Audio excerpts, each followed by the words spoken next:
এখানে একটু দেই বেশি করে, দেখা যাক কি হয় রেজাল্ট।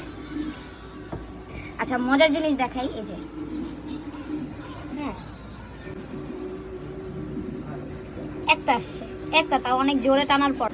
তো বাবার চুল এইখান থেকে অনেকগুলো করে পরে পরে বালিশে লেগে থাকে। হ্যাঁ এই যে বাবা তো ওরকম সময় পায় না, শুক্রবার দিন দিল আর আজকে দিতেছে শনিবার দিন, তো একদিনেই আলহামদুলিল্লাহ। এই যে সো অর্গানিক প্রোডাক্ট কিন্তু অনেকটা এমনই, যাকে স্যুট করে 1 থেকে 2 দিনের ভিতরেই তারা রেজাল্ট বুঝতে পারে, আর যাদের স্যুট করে না তাদের আরেকটু বেশি টাইম লাগে, এতটুকুই। আর এই যে মাথার মধ্যে যে সাদা চুলগুলো দেখতে পাচ্ছ আপুরা, 1 ঘন্টা পরে আমি বাবাকে হেয়ার প্যাক দিব। হেয়ার প্যাক দেওয়ার ভিডিও শেয়ার করবো তোমাদের সাথে ইনশাল্লাহ, অ্যান্ড হেয়ার প্যাক দেওয়ার পরের ভিডিও শেয়ার করবো, যে সাদা চুলগুলো যে দেখতে পাচ্ছ রেজাল্টটা আমি তোমাদেরকে দেখাবো। ওকে, সো আল্লাহ হাফেজ দিয়ে দিই অফ ক্যামেরাতে আব্বুর মাথায় টনিক।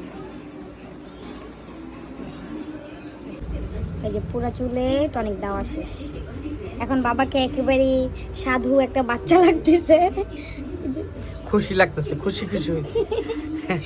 বাচ্চা না, খুশি হয়েছি যে আমার চুল পড়া বন্ধ হয়ে গেছে, খুশি হয়েছি।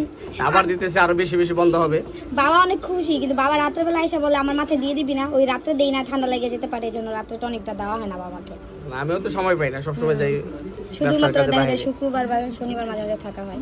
আজকে তো মামারা আছে, দেখে যে এই যে সাদা চুলগুলো না হেয়ার প্যাক দিব, তারপরে দেখবো মামাকে আজকে দিয়ে দেবো। পুরো আবু ইনোসেন্ট বাচ্চা। তাই হ্যাঁ ওকে। যাক আলহামদুলিল্লাহ।